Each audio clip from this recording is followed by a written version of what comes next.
জীব জগতের এক অমোঘ সত্য হল প্রতিটি জীবের নির্ধারিত সময় মৃত্যু আসবে, কিন্তু হঠাৎ মৃত্যুকে আটকে রেখে এই প্রাকৃতিক নিয়মকে চ্যালেঞ্জ ছুড়ে দিয়েছে যুক্তরাষ্ট্রের অ্যারিজোনার অ্যালকো life extension foundation.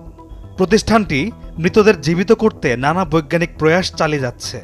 Life extension নামের জীবনের পরিধি বাড়ানোর এই মিশনে অ্যালকোর তরল নাইট্রোজেন ভরা ট্যাঙ্কে ১৯৯টি মৃতদেহ এবং মাথা, সেই সঙ্গে ১০০টি পোষা প্রাণীকে সংরক্ষণ করে রেখেছে, যাদেরকে ভবিষ্যতে পুনরুজ্জীবিত করার আশায় ক্রিউ প্রেসারে সংরক্ষণ করা হয়েছে।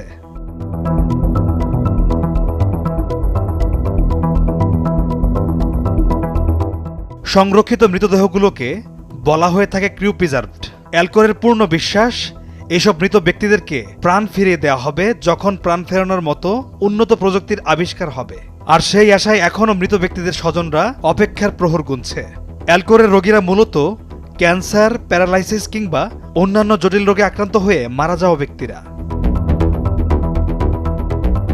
এদের মধ্যে আছে মাত্র ২ বছর বয়সে মস্তিষ্কের ক্যান্সারে আক্রান্ত হয়ে মারা যাওয়া থাইল্যান্ডের একটি মেয়ে শিশু। শিশুটির দেহ ২০১৫ সাল থেকে সংরক্ষিত। প্রতিষ্ঠানটির চিফ এক্সিকিউটিভ ম্যাক্স মোর এর ভাষ্যমতে শিশুটির মস্তিষ্কে একাধিক অস্ত্রোপচার করা হয়েছিল, তবে কিছু কাজে না আসায় অ্যালকোরের সঙ্গে যোগাযোগ করে মেয়েটির বাবা মা, যারা নিজেরাও ডাক্তার। আরও একজন হলেন বিটকয়েনের পথ প্রদর্শক হ্যালফিনি। তিনিও অ্যালকোরের রোগী।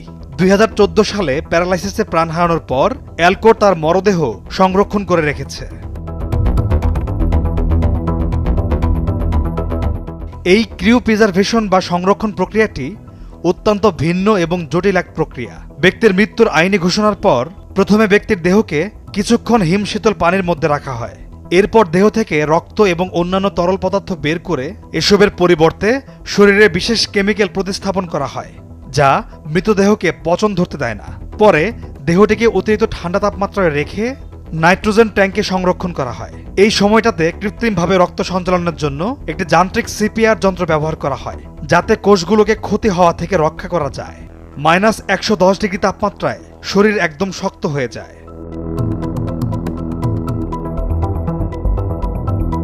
পুরো এই প্রক্রিয়ায় শরীরের জন্য খরচ পড়বে $২ লাখ এবং মস্তিষ্কের জন্য $৮,০০০। ম্যাক্স মোর বলেন, বর্তমান সময়ে যে অসুস্থ রোগীদের আরোগ্য সম্ভব নয়, তাদের স্বজনরাও অ্যালকোরের সাথে যোগাযোগ করে তাদের দেহ সংরক্ষণের জন্য বলেছেন। ম্যাক্স মোরের দাবি, অ্যালকোর পচন বন্ধ রেখে তাদের দেহ নষ্ট হতে দেয় না। অ্যালকো লাইফ এক্সটেনশন ফাউন্ডেশনটি মৃতদের প্রাণ ফিরিয়ে দেওয়ার এই প্রক্রিয়া নিয়ে বেশ আশাবাদী এবং